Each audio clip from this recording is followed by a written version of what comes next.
close this up. Guess I'm ready. Good evening, everybody. Thank you for being here tonight. It's great to have you. I'm Joseph Benazia. I'm the Operations and Communications Director for FloridaRightToCleanWater.org. As you know, we are the folks who are sponsoring this constitutional amendment to give everybody this fundamental right to clean and healthy waters. First, I just want to say I hope everybody got through these recent storms okay. It's been an unprecedented time. Down here, we were able to get by with minimal damage. I hope you were too. If not, then my heart goes out to you, and I hope that your recovery is a speedy one. Our amendment means, I think, different things to different people. For some, it's about protecting local economies. It certainly is very much about that down here. I live in Cape Coral, Southwest Florida, where in 2018, historic red tides and blue-green algae blooms cost us billions of dollars in our local economy. For others, it's very much a health issue because those red tides, blue-green algae blooms, they threaten us with some very significant diseases. For others, it is about stopping harmful development. I had a long conversation with a woman today who called me about that, looking what could be done to stop something near her. I've got the identical situation near me down here where I live. Back in my yard is hundreds of acres of wetlands zoned as preserve, and now somebody wants to build big on them. And for others, it is about protecting those wetlands to provide protection from these superstorms that we're now getting. Hello, Brandy, welcome. So our amendment is critically important in so many ways, and there are over 250 organizations that understand that. Friends of the Everglades, votewater.org, a host of Waterkeeper chapters, League of Women Voters, Conservancy of Southwest Florida, and many, many more. They get it. They understand. And obviously you do too, because you're here tonight. And again, we thank you very much for being here and looking to help us out. We are purely grassroots, unlike some of the other initiatives that are so much in the public attention right now.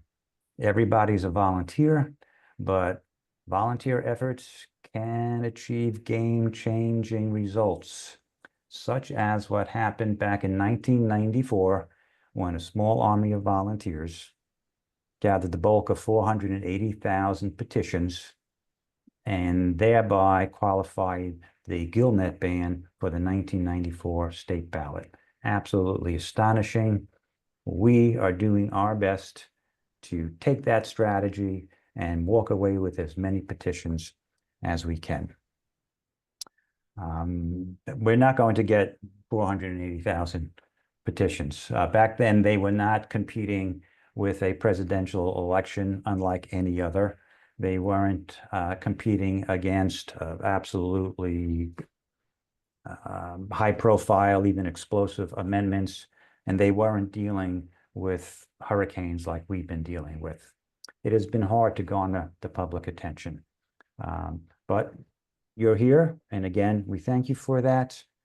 The purpose of tonight's meeting is to ensure that the time that you spend at the polls will be as productive and enjoyable as possible. And in just a few minutes, I'm going to hand the meeting over to Melissa Martin, Mel Martin, for a little while. She is our campaign coordinator, and she is going to go through things that you need to know specifically for petitioning at polling places. But before I do that, because we have a lot of people here who I haven't seen before, I want to spend just a few minutes providing the very basics about our amendments, because you should have that knowledge as a foundation when talking to people. So, the basics. One, our environmental regulatory system isn't working. Can I prove that? Yes. We have a host of damning facts. I'll just give you a few off the top of my head. We've got 1,000 springs. 800 of them are impaired with excessive nitrogen. We have had more months of red tide in the last 30 years than we had in the previous 116 years. since they started keeping records. We've got nearly 1 million acres of estuaries and 9,000 miles in rivers and streams polluted with fecal bacteria. Sometimes the counts are almost off the charts. No state has more acres of polluted lake water than we do. No state has lost more acres of wetlands than we have. The system isn't working. Why isn't it working? Well, a primary reason, it's not the only one, but it's a really big one, is that special interests for too long have had too great an influence over our environmental policy. I don't think this comes as a surprise to a lot of people on the call. The result of that is that too often our agencies end up permitting harm to our waters. They either do that through action that they take or through their inaction. An example of action, they issue a permit to pollute, or they are involved in the issuing of permits. Historically, for the last few years, they were giving permits to build in wetlands. An example of inaction, they do not enforce a host of the good water quality laws that we currently have on the books. And they just allow, again, they allow pollution. Sometimes, again, absolutely egregious amounts. And for decades, we have not been able to hold our government accountable. That is what our amendment does. It's a legal tool to at last hold our government accountable when we need to, when other avenues fail. So, in a nutshell, what does it say? 1, clean and healthy waters are absolutely vital to the public interest. 2, if our state agencies are going to allow harm to our waters, they must have a compelling interest to do so. Something somehow more important than what clean and healthy waters mean to these public interests. Even in those cases when they do have a compelling state interest, and there are such cases, they must ensure that the harm they permit is absolutely no more than is needed to achieve that purpose. If they fail to meet either one of these two common sense criteria with this fundamental right, we can take them to court. The court will look at the scientific evidence and it will make a judgment insulated from those special interests. And if it deems it necessary, it can compel the state agencies to do what they must do to stop the harm.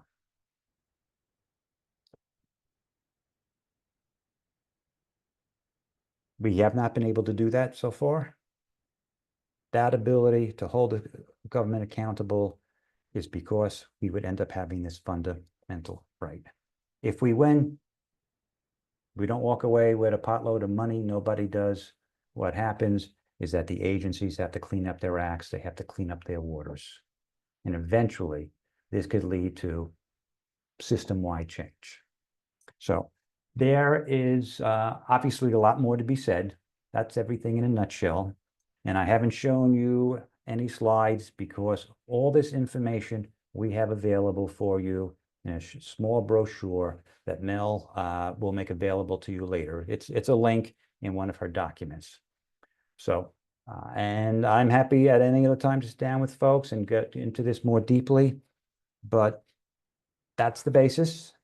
And now the focus will be on how to make your time at the polls as productive as possible. So now I'm going to turn it over to Mel Martin, our campaign coordinator. Mel, thank you.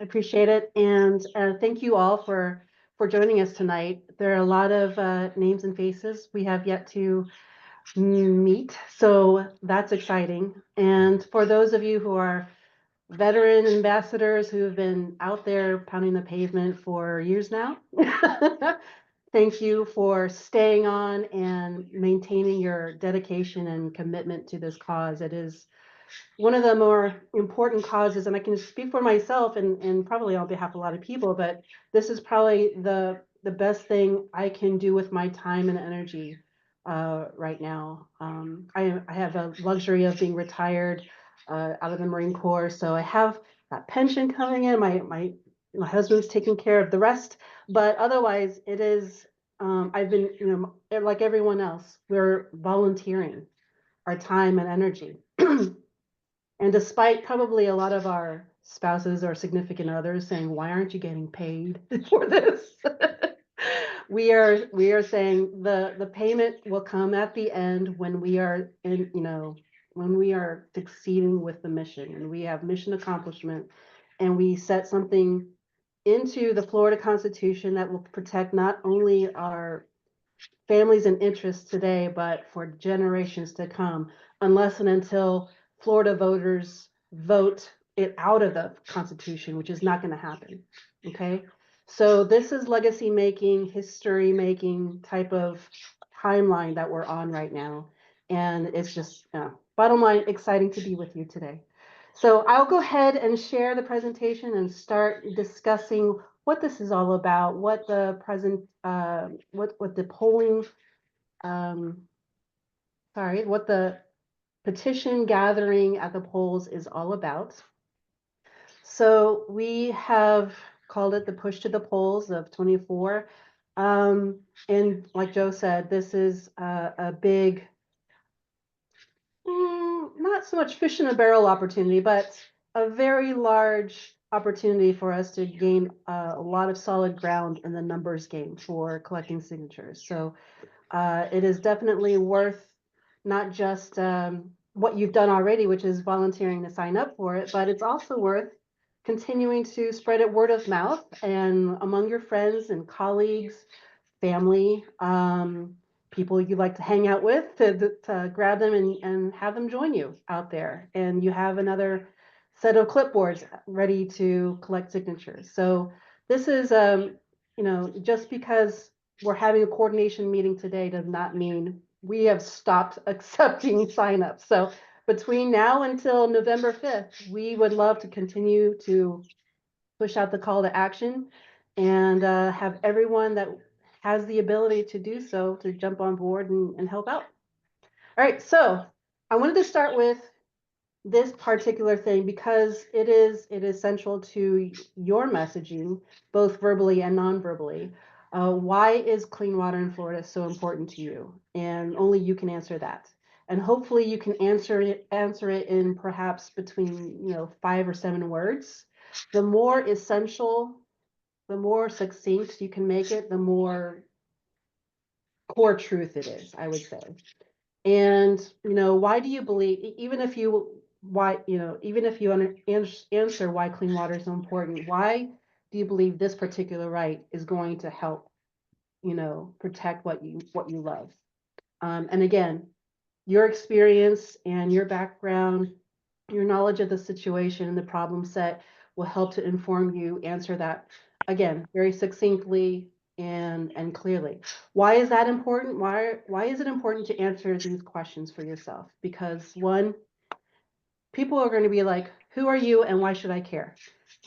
So you have to have a pitch ready beyond the question, would you like to sign a petition for the right to clean water? Okay, so people, voters, which is the audience that you're going to have for at the polling locations, they're going to say, what is this? Why should I care? And you should be ready to say, hey, I'm out here volunteering of my own time because blank. That helps to connect the dots, connect you on a human level between yourself and your audience, the person you're speaking with. And that resonating theme is important for everything else that you talk about after that. Okay, so establishing your report, and I'm sorry, my parakeets are so loud during these meetings, and I apologize for that. Hopefully you can hear me. But secondly, in addition to getting your pitch ready, your explanation ready, it comes through with your eye contact. It comes through with the tone of your voice and your body language and everything else that helps to resonate with your audience. The fact that you're authentically there, the fact that you believe in this, and it kind of imparts this energy of why they should believe in it as well. And that just we don't really, most people, we don't talk about this very often, but it is no kidding, central and important to when you're starting to petition or when you're starting to strike up a conversation with a complete stranger. You start with this. You start with your why. Okay. So about your right to petition, it's of course embedded and sanctified in the First Amendment of the U.S. Constitution Bill of Rights. It's first and foremost, it's considered core political speech, and it receives the highest legal protection it possibly can. So there's also a spectrum to consider within that, where the strongest protections come when you're petitioning on public sidewalks, public parks, in public parks, or along public streets. Outside of that, you have government able to have reasonable restrictions on where you can and where you should petition or how you should petition. I don't expect you to read this right now. I just wanted to point out that the issue of restrictions on your ability to petition at the polls comes in Florida statute section 102.031, primarily in subsection 4. So that's just to say, if you have any questions or concerns, we're here to help you with the legal side of things if you're interested in pursuing that. But very quickly, it's simply this: you have to petition outside the no solicitation zone, which is a 100-foot radius from the entrance of a polling site. Okay, it's pretty easy, much easier than this, but that's pretty much what it says. One thing to note, I wanted to point out as well, is that the supervisor of election does have the duty to designate the zone and mark the boundaries. All right, so if that hasn't happened yet, you need to call them on it, and you can, show them this law that says that they do have to have marked boundaries. So it's easier for us to figure out how to comply with the law. All right, so beyond that, in the last provision in E, you'll see that the owner of the property, whether it's a library or a church or a community center or anything like that, they can't prohibit the solicitation of voters outside the no solicitation zone during polling hours. Okay, that's important because all the what if situations can be handled by showing whomever, if they're saying, yes, I know you're outside of the 150 foot radius, but you still can't you still can't petition here because blah blah blah blah. Well, you have the ability to show them in Florida law that they cannot do that. All right, so your homework, your mission, should you choose to accept it, is to help us help you with the location of a good polling site. And I'll just say that the ideal was for us to have done this already for you. But again, we're all volunteers here, and we are working with many different things and pursuits. So the bottom line is that while some counties have this taken care of, and I believe Brevard and maybe Lee is counted among those counties that are ready to go with the ideal polling locations. If you're outside of Brevard or Lee, help us help you by checking out what you can and researching which polling sites would work best. And so here's a quick conversation of what that might look like. The ideal is wherever the 150-foot radius ends, you have some space to position yourselves between majority of a parking lot. That's the simple explanation or feature of what we're trying to do. Of course, you can be in the parking lot, but it's and you have, of course, you have the range of your voice to extend your own personal radius. But the bottom line is you want to be able to reach the majority of people who come to that particular polling site to vote. So I have examples where in Brevard County, and let me just show you very quickly what the nice thing about Brevard County, which it's hard to say, but it is a list of maps for each polling place they have, okay? And not all maps show a definite good thing for us to petition. However, the example that I wanted to show you is here in Kiwanis Island Park Gym. You have the majority of the parking lot outside of the no solicitation zone. Okay, you have the ability to position yourself. Can you see my cursor or no? Yes, we can. Okay, great. You have the ability to position yourself here, or perhaps here, because your voice can carry, pretty far without annoyingly being loud. But this is an example where if the parking lot is full, and that might be an issue as well for early learning, it may not be full, but you can. It's relatively okay.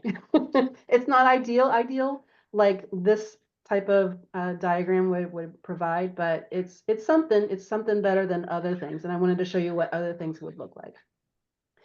For instance, if most of the parking lot is contained within the zone, the no solicitation zone, all you have is your voice, and hopefully, maybe if you do happen to have a sign, if they happen to glance over it and they really like the right to clean water, then they'll come over. But it is a little more difficult. An example of this would be, again, McLarty Recreation Hall out of Brevard. Most of the parking lot, it's a small parking lot, but it's still mostly in that zone. So it's difficult to count on large numbers here for petition signature gathering. And then wanted to say that stuff that you already know, but it's worth saying out loud, is that you cannot be anything but respectful and polite when you're engaging voters. So, it might be diminished returns to have to shout across 100 feet just to reach someone's, to get someone's attention. So there might be a better location for you to check out. All right. So, however, if you do happen to be able to engage in a situation with your voice and you see them, hurriedly going into to vote, but you can talk to them, you say, "Hi, if you'd like, you can, are you interested in signing the right to clean water when you come back after you're voting?" Something along those lines. It's nice, and it's something that doesn't disrupt their ability to vote as soon as they can. And if you get a yes, it's more likely that they're going to come out and sign it than if you don't say anything and they're free to go back to the car and go home. So that's something to consider as well. And here's an example of, let's just not go here and petition because it's not a good use of time. Or the zone, again, covers nearly all the parking area, or for some reason, the county says you have to go to this little tiny out of the way small solicitation zone. That may or may not be constitutional. But that's for a different conversation. But it's just, again, not worth your time. It's better to find a different polling site as soon as you can. But if you do come across these types of issues, it's good for us to know. So and track, because at the end of the day, we could kick some issues over to the ACLU to handle or whatever. But an example of this, there's a lot of bad examples in Brevard, but yeah, the entire zone is covering the entirety of the parking lot. So there's no way to reach people in a dignified manner. All right, so what if you're told to stop petitioning for whatever reason? Okay, find your center, remain calm, polite, don't argue. And if you find that you're actually, you floated into the radius, like, oh, sorry, I'll go ahead and get out of it. Sorry about that. No worries. However, if you are clearly outside the clearly marked no solicitation zone, ask them a few questions and take note of it on your phone or on a piece of paper or back of a petition, whatever you have available. But you please take the information down and send it to us, meaning Joe or me. And we'll provide the contact information in just a bit. But we would love to have their first and last name, their position of authority, whether or not they're speaking for the county supervisor of elections. If they happen to know what code they're citing to would be ideal. But whatever they say in answer to this, just go ahead and write it down. And if you have a friend or a colleague or whatever with you, just let us know who witnessed the conversation and their contact information. And if you happen to have the ability to take a picture of where you are, blah, blah, blah. This is really just setting the stage for a possible case later. And, it has the added benefit of letting them know that your rights. You're not going to argue, but there might be some follow-up actions. So if they still insist after this conversation, if they still insist that they believe you need to move or stop petitioning at that site, say thank you for your time and find a different site. Okay. And if you have any questions about this, make sure to remember and ask at the end of the presentation because this is an important point. All right, so staying above the fray includes maintaining our nonpartisanship, which Joe mentioned, I believe. A lot of you will be wearing Right to Clean Water t-shirts, hats. Hopefully everyone will have a button at least to indicate that you're officially part of the campaign.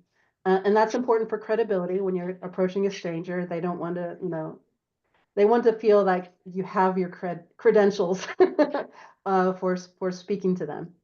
Also, where you go, our logo goes. So just for the issue of perceived partisanship, just be watchful, be cognizant, and have good judgment regarding what signs you're standing next to or sitting next to, and help us prevent unnecessary and damaging perceptions.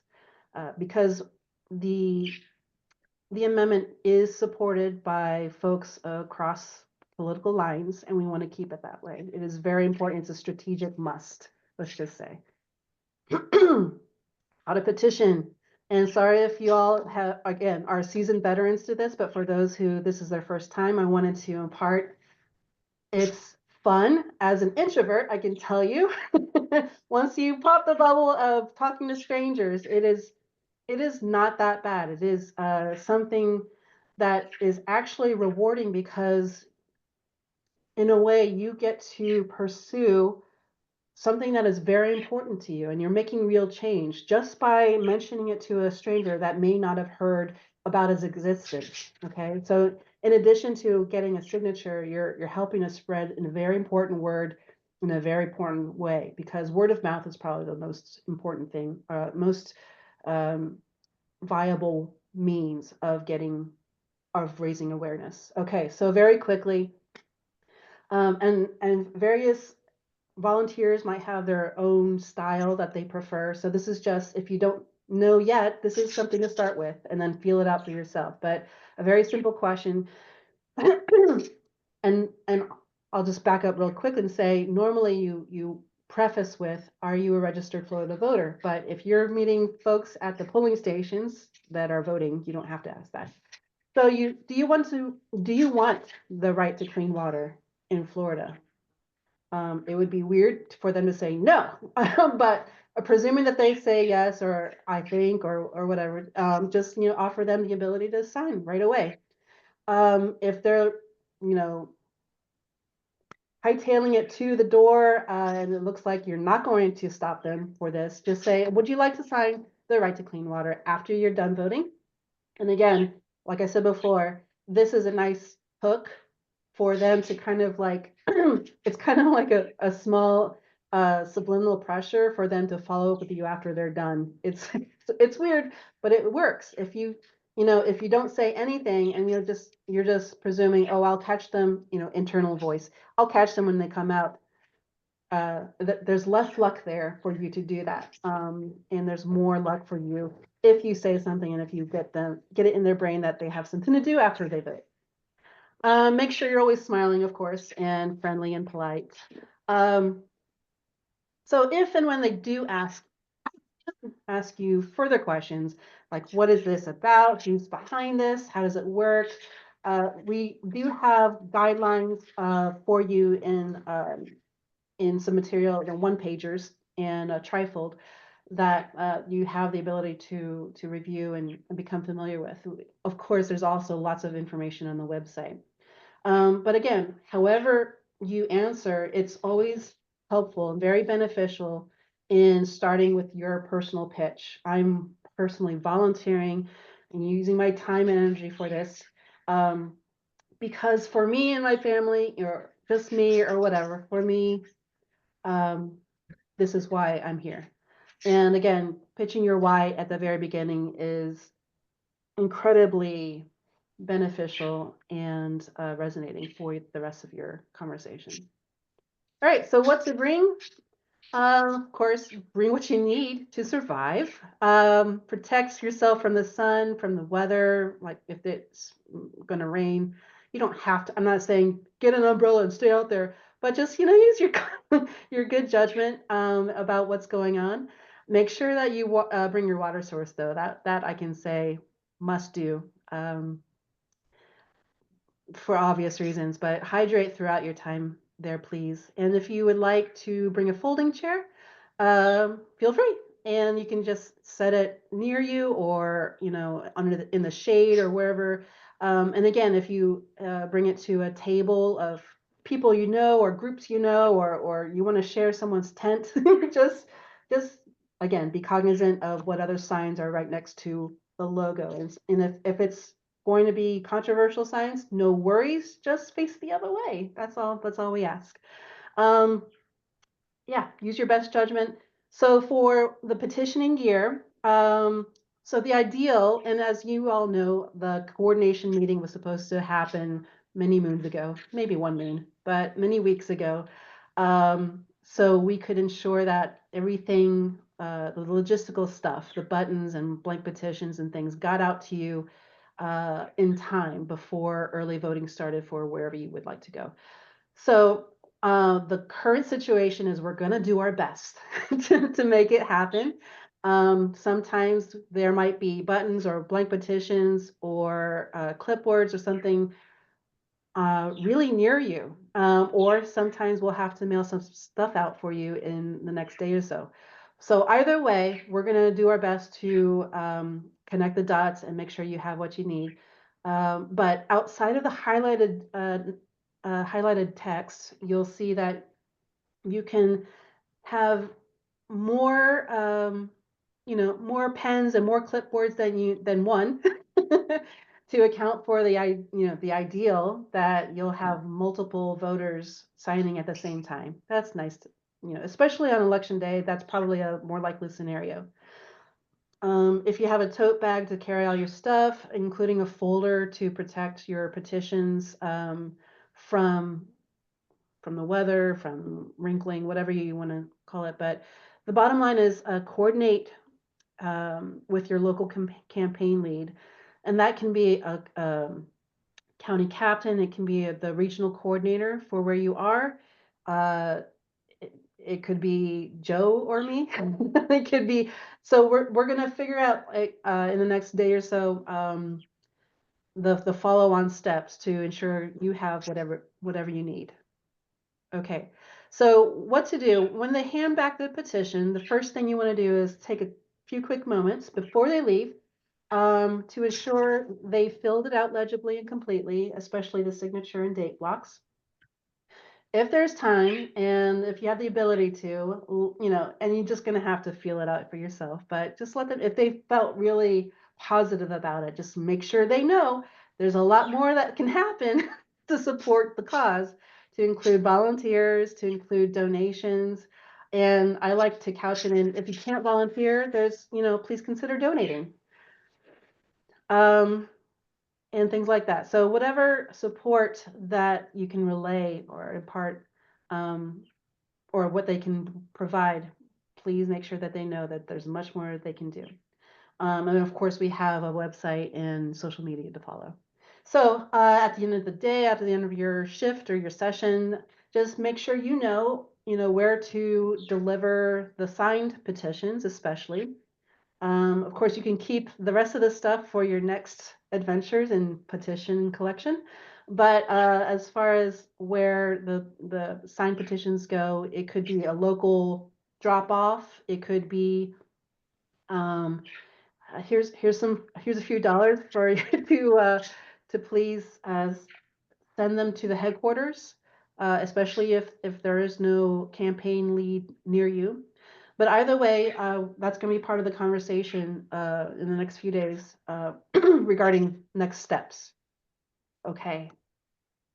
So you're going to get this in the email, the follow-up email after this presentation. But just to let you know, these are the emails, and Joe is providing his very generously providing his number for you to text or an emergency call for immediate attention to something that can't be handled over email. Of course, the website has a lot of information. We have on our upcoming events page all about the Push to the Polls event, has the petitioner's guidelines. Let me just show you what that looks like. So this is what it looks like. It's a one-pager. It's something that you're able to print out if you want, or just keep on your phone, whatever is easier for you. But the website looks like this and has lots of information. I just wanted to show you real quick where our FAQs rest. There's a lot to know. And general questions about the campaign or applications of the amendment. What do the parties say, from their own platforms, and how do we know that they would support the right to clean water? There's a bunch of resources for you if you have any questions. And of course, if these don't answer the questions you have, let us know. Just email us and we'll get to it. So, and of course, if you are able to print out your own blank petitions, awesome, especially the full text, and that is located on our website at petition. And if you have certain communities that you would like to specifically petition or be ready for, these are also in Spanish and Haitian Creole, along with the full text. So that is the information. And again, if you have no one to deliver it to locally, we would just ask you to go ahead and stick it in the mail to this address, the headquarters in Fort Myers, and so we can process it from there. Go to the FAQs. So this is what's happening next, and we're just hoping you will help us with the polling site location issues. To confirm which polling sites will be best for you. This is what will happen in the next few days. We're trying to get you your stuff as much as we can, confirm, how to deliver petitions locally, and making sure that you have all your questions answered. That, especially if you're watching this video on a different day and we can't answer them right now. All right, so this is the final slide. We just wanted to thank you again for answer the call to action. This is a very important cause. Monetarily and just logistically, every signature you collect, you save us a lot of money. Thank you. And again, this is legacy stuff. And it's really cool to be working with you all, part of this legacy making moment. So I'm going to stop sharing and open it up to questions, and hopefully in the next 20 minutes at least, we'll have all of your questions answered. Mel, I want to chime in here very quickly in response to a question that just went into the chat, asking what exactly is the petition gear. I'm going to hold this up as an important example. These are buttons that we will do our best to get you. To get to you. They identify you as a volunteer right away. That will disarm a lot of people. They'll know you're a volunteer and you're just out there for a good cause. The other materials, of course, are the blank petitions, access to a full text of the amendment. That you must have that with you or be able to provide it to voters by law. Other materials would be clipboards. If you could provide your own clipboards, that would be great. I know they're quite cheap at a General Dollar or a Dollar Tree or those sorts of things. What we have found in Cape Coral is that you might have a cluster of people around you and you can hand out 3 or 4 clipboards and having that many people signing at one time. So that depends on just how many clipboards you want to carry, but certainly more than one would be super productive. Is the League of Women Voters involved? Some are. I know that some will be gathering petitions for us. A lot of them are involved doing other poll work. So that is varying from chapter to chapter. There's not a statewide mandate that's coming down. I have a question if people can just raise their hand in response. How many people are intending to be at polling stations during, ask it this way, will be at polling stations only on election day? If you could raise a hand either visually or electronically. Okay, so this means that many people are going to be out there on early voting. Okay, so that makes makes things a little bit more time sensitive.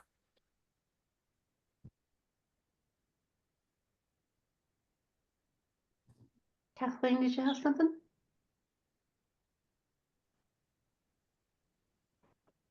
No, I was just raising my hand Oh, to say I'm just voting. I'm just collecting on election day. On election day, okay. Yeah. But Cheryl does. Cheryl has her hand up. Yes, I have my hand up. Thank you. So my question is, and I've gotten some questions from others, and I'm working with people like Brandy who are going to be doing things locally. And so if I understand correctly, you're going to have a list and you're going to reach out individually to determine how to get materials to people. So for example, I have somebody I know, she's not even the same county, but I'm going to drop her some petitions and I'm going to give her, you know, a couple of clipboards and some pens and a t-shirt just to get her started. But her question, she wasn't able to be here tonight, was, well, what happens afterwards? And, you know, I know there's been discussion about people driving around to the various polling locations at various times, and I think that will kind of probably become unwieldy. My suggestion would be that we either use a reporting mechanism, and you talked about maybe an informal, just letting somebody know how many you collected.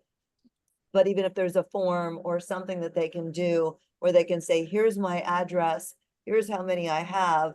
And then that gives you a little bit of flexibility to say, or for whoever petition logistics kind of people, whether it's a captain or not, might be in that area and could then say, okay, I know I have to get, you know, 50 from this person and 500 from this person, and maybe they all are close, and you can say, hey, can you all meet someplace? And then you only have to make one stop. But I think it's probably unrealistic to expect the kind of I usually think our time is definitely unrealistic. yeah, the kind of personalized attention that you might be thinking about. I just don't know whether or not that discussion has taken place. absolutely. So what the ideal has been is that, you know, the regional coordinators talk with their county captains and so on. So there's like a decentralized type of effort, making sure everyone is covered. The reality is that we, you know, have varying degrees of abilities within that structure. And so we almost have to double confirm that people in the structure are able to do X, Y, and Z, and where they are not, and that's something that what's taking us so long is that we're still working on that confirmation process. So the bottom line is, if there is like a petition location that can handle the turn-in, the drop-off in that area, or the county, that would be awesome as well. So those types of solutions are available. If someone can't, you know, be the hub or drive around, there should be a petition location near them as well. And in the case that none of that exists, that's when we ask folks to go ahead and mail them into headquarters as the default action. And again, we'll have, we have, as volunteers, we have the ability to work things out as much as we can, because there's no timeline attached to our submission to the SOE once it's signed. Just to be clear with everyone who might have been involved with a different campaign or paid petitioning campaign, they had 30 days to turn theirs in. That constraint does not apply to volunteers. So I just wanted to make that abundantly clear as well. So we do have time, some time, reasonable time, to figure out the best way, cheapest way to get the signed petitions from point A to point B. So I hope that answers the question, but the overall is it's going to be a little messy, a little chaotic, but we're going to do our best to make it happen. Yeah, as long as people know, make sure they keep everything safe and spill free.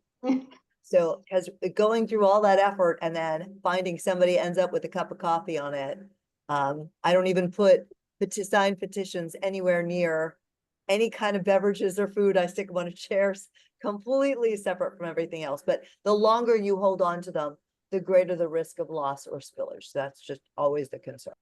Right. Thank you so much, Cheryl. And the last thing I wanted to point out, and I'll go ahead and share very quickly what I'm talking about, but the website has the ability for folks to, as part of our push to the polls, to contact us, report your support. So how have you helped? And this is, for others that are submitting it to the SOE, but for everyone else, and in lieu of creating a separate and additional report, I'll just go ahead and say, when you're done collecting your signed signatures, please, at the end of the day, also click that. And this will be part of your follow-up information in a separate email, but let us know what you did. So it asks for your name and contact info, where you are. I'm reporting as an individual volunteer. Unless you're not, then just let us know. And it allows you to say how many petitions you collected, and letting us know how many hours you were out there collecting. So it also provides some information about your out-of-pocket expenses and what to do about it if you believe if you would like to be reimbursed. It is a process. It's cumbersome, but if it's important, that's definitely something we have a process for. So that form does exist, and it is located on our website, the top part here, and so we'll point to that as the follow-up and add it to our next step type of expectations. Okay. We have a couple of hands up, but just before I go to Carl and then Dudley, I just want to know for any folks who are from Lee County, I just put into the chat a link that will take you to allow you to register specifically in Lee County with our county captain, Mary Kay Kralla. So link is in there. Okay, Carl, you've had your hand up for a while. Go ahead. Oh, okay, yeah. Oh, this quick question. I noticed on this call, most of us are seniors, including myself. I think I saw this on Facebook. How are we reaching out to young people who might relate better to some people, in some cases have more energy? Yeah, that's kind of my question. We have been reaching out to college students as best we can. Down here in Lee County, there have been several outreaches in different ways, but also students at other colleges, and there actually is formed a youth action committee that is working to be out there gathering petitions as well. Cheryl, I don't know if you wanted to provide any more specific information about that. Well, I'm gonna, it's so wonderful because they have, Brandy's on the call with us today. She was on our meeting yesterday. This is a group, we've kind of decided that we are piloting certain areas with a focus on, Gainesville and Miami area, and then Orlando with, Brandy starting in Naples as sort of our focus areas so that we can see what works and then scale. We're trying to do outreach through Clio campuses across the state where Clio has chapters. There are 4 specific campus events where they're doing like, let's call it a big food and vendor kind of thing right next door to early voting locations. So they're going to try to get petitions signed at those as opposed to necessarily having people to polls. Then these organizations within these campuses like Clio, like the Youth Action Fund, even some of the Sierra chapters, trying to get volunteers to come and gather petitions at the polls.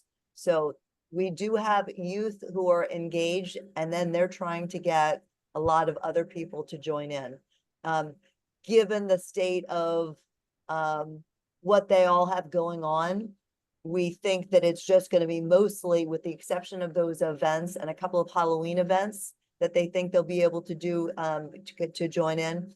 It's going to be mostly election day. But Okay, and one more thing, as far as me putting on Facebook, how would I do that? I'm not the best with electronics. Probably the best way to do that is to click on the event itself. And I'm realizing now that the event is actually geared for today, the coordination meeting. So I will update the event to account for voting on election day and maintain it as a vessel or a vehicle for information sharing. And when you are opening that event, what you can do is either share it on your own page or share it in groups that you're a member of. And also it has the ability to invite, singly your friends, your Facebook friends that you can reach out and invite specifically to the event, especially those who might be of like mind and capability. So those are certain ways that you can help out on Facebook directly. Thank you, Mel. Carl? Hi, guys. Thanks everyone for being here. It's exciting to see so many people at the call today. I made some notes along the way. Our biggest hurdle is lack of awareness. So please share every day. If you would, please, on your Facebook pages and your X pages, Instagram, just drop in something simple about the Right to Clean Water Initiative. The more times we can put this in front of people, the more likely they are to respond. If you don't know exactly what to say or do, visit our website, FloridaRightToClean.org, and just copy and paste some of the frequently asked questions or some of the text that you'll find there. Visit our YouTube video channel. Share those videos on your pages. We have a lot of webinars, a lot of good information videos that are there. You can share those to bring awareness. This is not a one and done early push to the polls thing. We have through the end of January 2026 to actually collect petitions. So I go to music festivals, people go to farmers markets. So you can start tomorrow.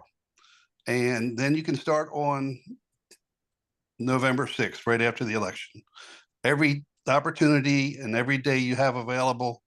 I know we're all busy working and paying bills and everything else, but when you have a free moment, you got nothing else to do. If you can hit a sidewalk somewhere and collect petitions, I would encourage everybody to do that. The petition sells itself. When you approach people and you ask them, hey, do you know about the Right to Clean Water Initiative? As soon as you say, would you like to have the right to clean water? They eagerly take your clipboard and fill it out. They might ask a few questions, but with a few short answers. If you go to the frequently asked question page, and kind of bone up on the details. So every once in a while you get a hardball question, that frequently asked question. If you don't have the answer and you need it immediately, reach out to Joe or, and me, I'll put my phone number in there and we can get you the answer. But you can refer them to the website and that frequently asked question page. Just say, hey, I don't have that at the tip of my tongue, but if you visit our website, I'm sure you'll find your answer there. If folks are in a hurry at the polling stations, or no matter what day you're petitioning, if they're just kind of in a rush, you say, would you mind taking one and filling it out later, and you can mail it in. Most people are willing to stick it in their pocket and bring it back. I do have the HQ contact list on copied and pasted and ready to go that I can put in the comments. Is that okay, Mel? I'm not sure I would do that. Okay. The you guys will set that up in something else. Yeah. Yeah. And again, this is a history-making event. At no other time will Florida have the highest level of protections that this amendment will bring. We are all part of a history-making event, and to achieve this will certainly be at the top of my legacy as a Floridian. So thank you again for all being here. Just to note, Carl is the chair of FloridaRightToCleanWater.org. That's your Carl, fault. thank you very much. That's your fault, Joe. That's, But thank you for the honor. all right, we are at 6:57. Are there any remaining questions? If you'd like, Joe, I'm just gonna scroll through some of the questions in the chat and try to answer them. Yep, sorry, go ahead. All right, so can you give us names of people in our location? That'll be part of the coordination information that we're going to be doing in the next day. So yes, hopefully we'll let you know what who you can tag team with or just coordinate with in your area. Is there a certain percentage that we need to get from each county? Yes, but that's something that we can discuss in a future meeting. That we do have the numbers available, but what we're trying to do is just maximize effort at this point, so we can really just focus on that right now. But yes, we do have that information available. All right, so it looks like Kathleen was able to meet Kelly Fay's question regarding who regional coordinators are. And I'll just point out that the reason I didn't point you to that right now is because we're still confirming who is able to do what logistically. So we don't want to create unintentional or unnecessary middle people if we can provide a more direct link for you. So stay tuned. That's going to be part of our follow-on. Can we do this at another time and another activity? Absolutely. This is just a main event that we are, recruiting and training separately for because of the great numbers that we have the opportunity to get. All right. Question. Yes, the literature is still good from before. Everything is generally good and can be used again beyond the blank petitions. If the blank petitions are from the yesteryear, so it would probably say 2022 dash something for the number. Please recycle it. It needs to say, let's see. Nope, I don't have it right here, but it needs to say 2024 in the designation number, and it's for the 2026 campaign. So please make sure that that is definitely something critical to the efforts. All right, other questions? Thank you all for answering these. A lot of questions. Okay, update the event page. Yes, everything will be updated. Deadline for petitions to be collected. The final deadline. Well, Carl mentioned January. We like to we'll push it back to December of 2025 as our last submission to the SOE, just because they have statutory room to wiggle with to to review the petitions and validate them. So what we want to do is really aim for the end of 2025 as our no kidding deadline. And I hope that is clear with everyone. We do still have time. To be viable at the scale we need, we do need to re-energize things right after the elections or soon after the elections. So expect much more to come at the strategic and the operational levels. We're going to be reaching out to a lot of the larger organizations that have the ability to, they have organized structure already that they can really boost the numbers with. So all of the above, it's still anybody's game, and I believe we're going to make this happen. So it's exciting, and it's definitely something that's doable, achievable, and we're going to do it. So this is just a big chunk of numbers that we can reach and get for that momentum. Any other questions before we adjourn? Yes, we have a swag store on our website as well, if anyone's curious. Cheryl loves her hat. Good. Awesome. All right, Joe, want to close us out? Okay, everybody, thanks again for being here. We look forward to hearing from you. We want to get you the stuff you need. Have a super productive and enjoyable time at the polls. Have a great night, everybody. Thanks, Bye. everyone. All right. Have a Thank good one. you. Thank you. Thank you. Bye. Thank you.